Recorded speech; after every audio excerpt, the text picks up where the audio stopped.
paz do Senhor a todos nós, queridos, amados irmãos em Cristo Jesus. Estamos aqui para mais uma pré-aula do sistema virtual aqui do setor do Bairro Mapim. E nós temos ainda aqui, já estamos aqui com troca de pastores, mas ainda está presente no Mapim o pastor Irineu Vital, juntamente com a sua digníssima esposa, irmã Matildes. E nós temos aqui como superintendentes da Escola Bíblica Dominical, evangelista Valmir, evangelista Enéia e o presbítero irmão Donizete. Temos aqui as secretárias adjuntas, que é exatamente a irmã Fátima e a irmã Salete Flores. Eu sou o professor Claudine Santos, estamos aqui fechando esse trimestre com uma chave de ouro, tá ok? Vocês vão entrar aqui na EBD-MT, setor do Bairro Mapim, você vai ter todas estas aulas, desde a primeira lição e até essa última lição, como também de outras anteriores, comentando parte por parte, está arquivada aqui no sistema do YouTube. E fechando aqui o trimestre com chave de ouro, o título da lição é A Batalha Espiritual e as Armas do Crente. O texto áureo está em Efésios, no capítulo 6, do versículo 11, que nos diz assim: revesti-vos de toda a armadura de Deus, para que possais estar firmes contra as astutas ciladas do diabo. Muito bem. Então nós temos aqui a referência bíblica pela qual nós vamos discutir todo o assunto aqui, focado dentro do texto em pauta, que é exatamente o livro de Efésios, no capítulo 6 e do verso 10 e se estende até o verso de número 20. Então eu estarei citando aqui, comentando aqui os versos aqui, versículo por versículos. Estarei citando várias referências bíblicas que não consta aqui na lição, mas com certeza ajudará você a pesquisar, a analisar. E se você vê que o vídeo está tão rápido, então você pode pausar e assistir quantas vezes desejar. Muito bem. O tema desse trimestre aqui, dessa lição aqui, trata-se dos poderes ocultos das trevas e de como proteger deles pela força do poder de Deus. Embora, queridos irmãos, o apóstolo Paulo não apresenta a origem e nem a biografia do príncipe das trevas. Ele nos ensina a importância de conhecer as astutas ciladas do nosso inimigo. O diabo ele já perdeu a peleja, mas ele continua fazendo um estrago nesse período entre o início e o final da jornada da igreja. Então aqui no tópico de número 1 da nossa lição aqui, eu estarei abordando aqui sobre o preparo espiritual do crente para a batalha, né? E o tópico de número 2, conhecendo o campo da batalha espiritual. E o tópico de número 3, as armas espirituais indispensáveis ao crente. Então, eu acho que essa pré-aula ela vai ser um pouco mais longa do que as demais anteriores, devido que estarei aqui mesclando, colocando mais conteúdo para enriquecimento da nossa vida, tá ok? Vamos lá. A conclusão do tema da final da epístola. Os 3 primeiros capítulos de Efésios são teológicos e os outros 3 são práticos. Uma perfeita combinação da doutrina cristã e também com o dever cristão.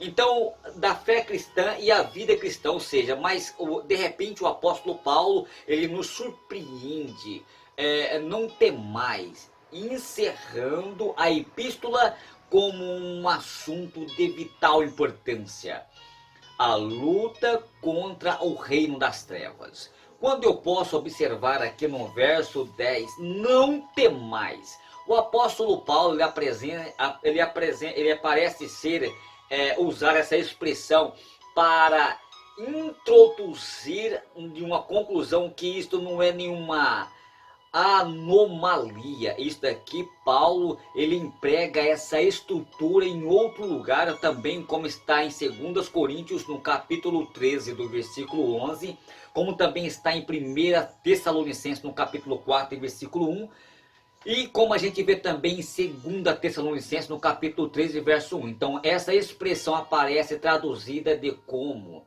quando ao mais. Ou seja, na Nova Almeida atualizada, e finalmente da TB, que é a tradução brasileira, mas não devemos perder de vista que o termo paulino significa literalmente desde agora, como está em Gálatas no capítulo 6 e verso 17. Então, que diferença isso faz? Uma pergunta que eu faço para vocês, muito no caso dos versos 10, a ideia é de que daqui para frente o conflito contra o reino das trevas será contínuo até o retorno de Cristo. E deste modo, queridos irmãos, então o tema ele é atual e a luta da igreja continua contra as hostes infernais. Ainda no verso 10 aqui, fortalecei-vos no Senhor e na força do seu poder. Então Jesus disse aqui uma certa vez, sim, que sem mim nada podereis fazer. Como está em João, no capítulo 15, verso 5. Paulo, ele empregou a voz passiva para fortalecei-vos. Isto mostra que então, queridos irmãos, que não se trata meramente de esforços humanos, ou seja, mas da completa dependência do Senhor. A expressão força do seu poder é um enérgico pleonasmo, que é uma figura sintaxe pela qual se repete-se a uma ideia com as outras palavras para proporcionar a elegância ao esforço e a expressão, usando aqui para reforçar a magnitude do poder de Jesus. E esse poder ele provém do Espírito Santo, como está em Efésios no capítulo 3 e verso 16. É a atuação da Trindade na vida da igreja. Muito bem. Então, o emprego da figura de linguagem precisamos entender quando a gente lê o texto e fazemos uma exegese do texto em que o texto quer mostrar para nós. Não eu tentar colocar o meu pensamento dentro de um texto, mas quando eu tiro do texto aquilo que o texto querendo narrar para mim. Muito bem. Então, as figuras são recursos linguísticos que merecem atenção especial pela sua beleza e pelo seu papel na hermenêutica.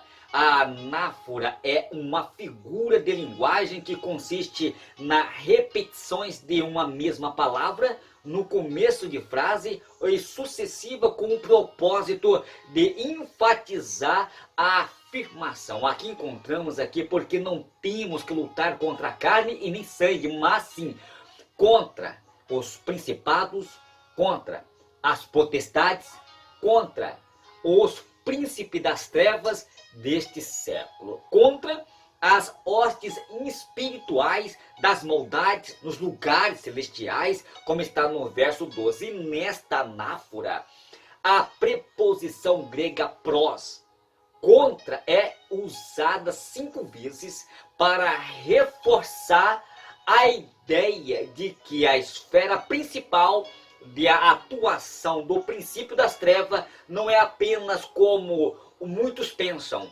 mas a prostituição, o crime, mas principalmente no reino das religiões, trata-se, pois, de uma batalha espiritual.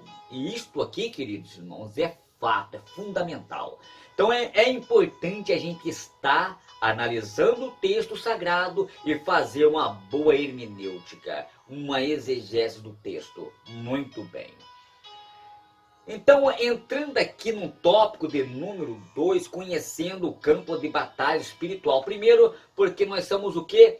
Dependente de Deus. O apóstolo emprega uma metáfora militar para poder explicar que subjaz no mundo espiritual que não é possível perceber na superfície. A presença de todas as mazelas da humanidade é real e também indiscutível. Mas a fonte de todas essas maldades, queridos irmãos, Paulo ele esclarece nesta seção. Não pode haver vitória sem ajuda divina. E é esse apelo que o apóstolo ele tenta passar para a igreja primitiva. Somente pelo poder de Deus. Nenhum ser humano ele tem condições, ele não tem condições, armadura completa, que armas de defesa, armas de ataque. uma figura bem conhecida na época, se não for pela força de Deus. Não adianta ter tudo isso e sozinho enfrentar os demônios, é difícil sair vitorioso. Se nós enfrentar o demônio sozinho, nós não vamos sair vitoriosos. Você está entendendo? Mas não pensam que o inconveniente de que, diante do poder de Jesus, mas Jesus está conosco. Somente em Cristo Jesus que nós podemos estar fortalecidos, tá bom? E isso é importante nós saber. Por quê? Porque o que nós podemos observar aqui? Os humanos não podem desafiá-los com as suas próprias forças, porque é espiritual. Tá certo? Veja bem aqui, ainda no verso 11, revestimento da completa armadura de Deus. O verbo revestir é o mesmo que a Septuaginta usa para descrever o revestimento de Gideão pelo Espírito Santo, como está em Juízes, no capítulo 6, do verso 34. A metáfora toda a armadura de Deus significa que devemos usar todos os recursos espirituais que Deus nos dá. A armadura completa indica armas de defesa, armas de ataque, uma figura bem conhecida na época, visto que os soldados romanos eles estavam por toda parte daquela região. Ainda no verso 11 aqui, as metáforas do diabo. No verso 11, Paulo ele começa aqui então a expressar a razão do crente ser fortalecer em Cristo Jesus e no seu poder e revestir-vos de toda a armadura espiritual de Deus. A expressão astutas ciladas é metoteia. A metoteia em grego, que só aparece uma vez no Novo Testamento, em Efésios, no capítulo 4 e do verso 14, e cuja a ideia é de desperteza, artimanha, armadilha. Queridos irmãos, o Senhor Jesus ele nos dá, pelo seu Espírito Santo, todos os recursos para o crente entender que todas essas astutas do inimigo, como está em 2 Coríntios, no capítulo 2 e verso 11, o conhecimento da força do maligno é uma poderosa arma, tanto para o ataque como para a defesa. Muito bem, então isso aqui é só um deslumbre do tópico de número 2. Ainda continuando aqui, contra os poderes das trevas. Ou seja, no verso de número 12, carne e sangue, o apóstolo ele começa aqui apresentando aqui a luta interna do cristão, porque não temos que lutar contra carne e sangue, no verso 12.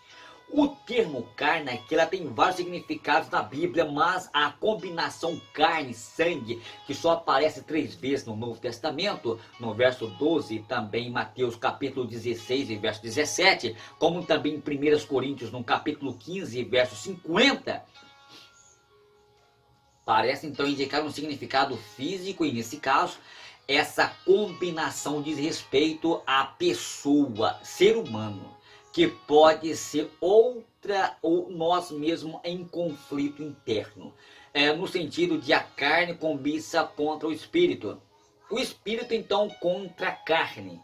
E esses opõem-se em um ao outro, para que não façais o que quereis, como está em Gálatas, no capítulo 5 do versículo 17. Muito bem. Ainda no verso 12, os principados e potestades. Os dois termos aqui, contra os principados e contra as potestades, no verso 12, que é a parte B, aparece juntos pelo menos 10 vezes no Novo Testamento. Os principados é archais. Archais no grego, cuja ideia é primazia no poder. As potestades exauciais denotam que uma liberdade para agir. O apóstolo Paulo ele emprega então um termo tanto para os anjos, como está em Romanos no capítulo 8, verso 38, como também em Colossenses no capítulo 1, verso 16, como também para os demônios, como está em 1 Coríntios no capítulo 15, verso 24, e como está também em Colossenses no capítulo 2 do verso 15. Revestidos de poder. Desse modo, queridos irmãos, então essa expressão refere-se então ou governos ou autoridades, tanto na esfera terrestre como na espiritual, tá ok? Muito bem? Então, terminando aqui o verso 12, os dominadores deste mundo tenebroso. A versão ARA emprega os príncipes das trevas desse século e a TB cita governadores do mundo. Então nós temos aqui príncipes e governadores deste mundo, ou das trevas. A Nova Almeida atualizada, ela mantém as mesmas palavras da ARA, que é o termo grego mais usado para príncipe archon, que é a palavra grega é archon, que aparece 37 vezes no Novo Testamento, traduzida também como governadores, e é usado para se referir-se ao Beuzebu, o príncipe dos demônios, como está em Mateus, no capítulo 12 e do verso 24. O apóstolo também, ele emprega também apresentando a luta interna do cristão. Por quê? Porque não temos que lutar contra carne nem sangue, como está no verso 12. Para Satanás, como príncipe deste mundo, como está em João, no capítulo 12, verso 31, e ainda o príncipe das potestades do ar, como está em Efésios, no capítulo 2, do verso 2. Mas aqui o apóstolo Paulo, ele emprega um termo diferente, que é cosmocrator. A palavra cosmocrator, senhor do mundo, ou cosmo, mundo, e krator, que é dominar. Então eu vou voltar aqui, Claudio, você falou, não entendi nada, então vamos voltar aqui. Mas aqui o apóstolo Paulo emprega o termo diferente, que é cosmocrator, senhor do mundo, de cosmo, mundo, e krator, que é dominar. O uso plural mostra que Paulo, ele não está aqui se referindo ao próprio Satanás, mas às hostes dominantes do mundo das trevas. Muito bem. Principalmente nos lugares celestiais. O apóstolo acrescenta aqui contra as hostes espirituais da maldade nos lugares celestiais. Parece que aqui Paulo, ele coloca aqui todos esses anjos decaídos no mesmo bojo. A expressão lugares celestiais indicado aqui é intrigante. Essas palavras ou religiões celestiais aparecem em Efésios para designar o céu, aonde Cristo está sentado à destra de Deus, aonde os salvos estão com Cristo, como está no verso 1 e se estende até o verso 20, onde habitam os anjos eleitos. Aonde habitam os anjos eleitos. Como podem estas hostes infernais estar nas regiões celestiais? Uma pergunta que eu faço para vocês.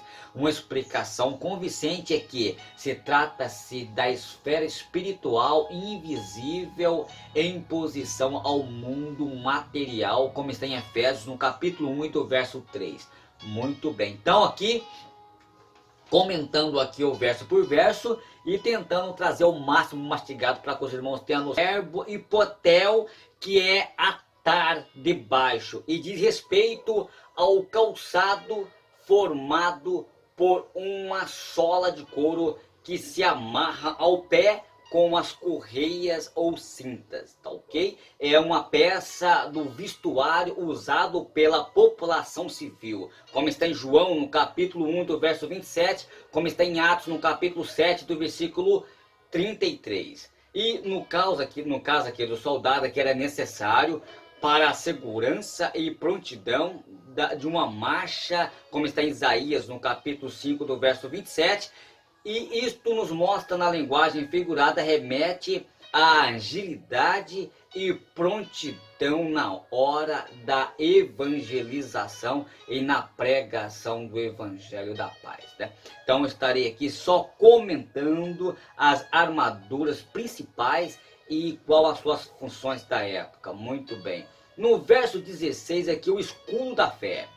O escudo era o principal instrumento bélico da defesa de guerra e trata-se de uma peça fabricada a partir de alguns materiais de formatos diversificados. Os israelitas, eles tinham dois tipos. O primeiro era simba. Proteção em hebraico é uma peça que cobria o corpo inteiro de forma oval ou retangular, usada pela infantaria pesada, como está em 2 Crônicas, no capítulo 5, do verso 5. E o segundo é margem para para os arqueiros, como está em 2 Crônicas, no capítulo 17 e do versículo 17. O escudo é símbolo de proteção nas Escrituras e é usado de maneira figurada desde o Antigo Testamento para mostrar Deus como Deus protetor ao dos seus, como está em Gênesis, no capítulo 15, do verso 1, e também como está em Deuteronômio, no capítulo 33, do verso 9. É comparado à salvação e quer a verdade de Deus. Muito bem. Então aqui o apóstolo Paulo usa a figura como escudo de proteção para apagar todos os dados inflamados do maligno. Né? Que coisa maravilhosa. Então no verso 16 aqui, tais como calúnia, malícia, concupiscência, iras, invejas e todas as sortes de desobediência. E esse escudo nos protege das assédios, das setas malignas, como está em Salmos de número 91, do verso 5. Muito bem. No verso 17, que já caminhando aqui, aterrissando a minha participação, o capacete da salvação e a espada do Espírito. O capacete era uma cobertura para a cabeça era uma capacete feita de metal, internamente acolchoada para o conforto usual e a proteção eficiente da cabeça, como se fosse um capacete mesmo, né? Atual. Então o capacete, ele era o capacete que Deus permite que os homens usem na batalha, como está em Isaías 55 e verso 17. Parece que Paulo aqui ele segue essa linha em outro lugar, tendo que por capacete a esperança da salvação, como está em 1 Tessalonicenses capítulo 5 e verso 8. A espada literal é uma arma de ataque e no sentido figurado é um símbolo de guerra, julgamento divino, autoridade ou poder, como está em Levítico no capítulo 25 do verso 25, como também em Jeremias também no capítulo 2 do verso 12. A expressão paulina estado de espírito refere-se ela refere-se na Bíblia por escritura sagrada como vieram do Espírito Santo todas essas virtudes, como está em 2 Pedro, no capítulo 1, do verso 21. Por isso, Paulo ele conclui dizendo que a palavra de Deus significa que a Bíblia ela é a palavra de Deus. E como ela é própria, se declara, como está em Marcos, no capítulo 7, verso 13, como está em Hebreus, no capítulo 4, verso do número 12. Tá bom? Então, aqui, queridos, eu fico com essa aula tão resumida e voltando aqui, só um minutinho. Voltando aqui sobre a oração e súplicas, que é impermeáveis entre os elementos da armadura de Deus e também pela guarda pretoriana, como está em Atos, no capítulo 28, do verso 16, e se estende até o 31. Paulo também convivia com esses soldados e diariamente e conhecia com detalhe as armaduras daqueles que o vigiavam. O que acontece aqui no verso 13, mesmo depois de tomar toda a armadura de Deus, o apóstolo nos exorta a ficar firmes. E depois da vitória, o soldado romano ele permanecia em pé e vitorioso. Paulo ele acrescenta tanto os cingidos dos vossos lombos com a verdade, no verso 14, e significa usar a verdade como cinturão, como está em Isaías, no capítulo 11, do verso 5. E essas metáforas é apropriada para usam as coisas da vida diária conhecidas de todos para esclarecer verdades espirituais. Muito bem. Continuando aqui, o que nós podemos observar aqui? A couraça da justiça, no verso 14. É uma armadura defensiva em forma de um manto de ferro feito de couro. tira de metais e escamas de bronze, como está em 1 Samuel, no capítulo 17, versículo 5. A sua função principal era proteger o pescoço, o peito e também os ombros aqui, tá ok? E também o abdômen e as costas. Dependendo da época e da civilização, a couraça chegava até a coxa, né? O apóstolo usava a couraça como metáfora para ilustrar a defesa espiritual como couraça da justiça, como está no verso 14. Um abrigo contra as feridas morais e espirituais é uma proteção da justiça de Cristo imputada ao pecador. E é a couraça da fé, como está em 1 Tessalonicenses, no capítulo 5 e do versículo de número 8. Muito bem, então continuando aqui, eu vejo aqui as outras usadas como ilustrações. O apóstolo Paulo, queridos irmãos, ele não foi exaustivo a alencar os instrumentos bélicos da sua geração. Aqui vemos aqui apresentar os demais elementos e apresentar na sua lista. Os calçados, aqui no verso 15. O termo hebraico é naal, que é sandália, sapatos e os seus correspondentes no grego, na Septuaginta, no Novo Testamento, é impontema.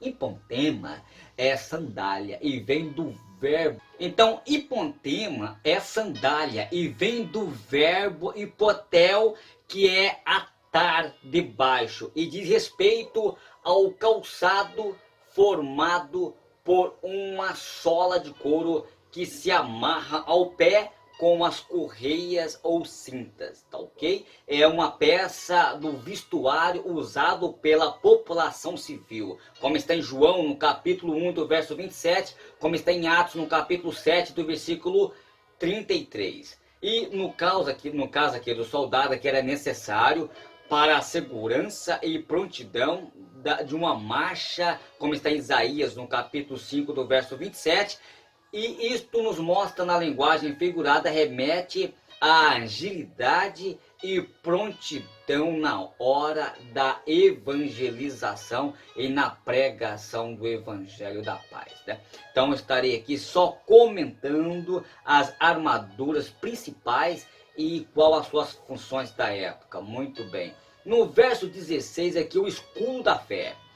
O escudo era o principal instrumento bélico da defesa de guerra e trata-se de uma peça fabricada a partir de alguns materiais de formatos diversificados. Os israelitas eles tinham dois tipos. O primeiro era simba.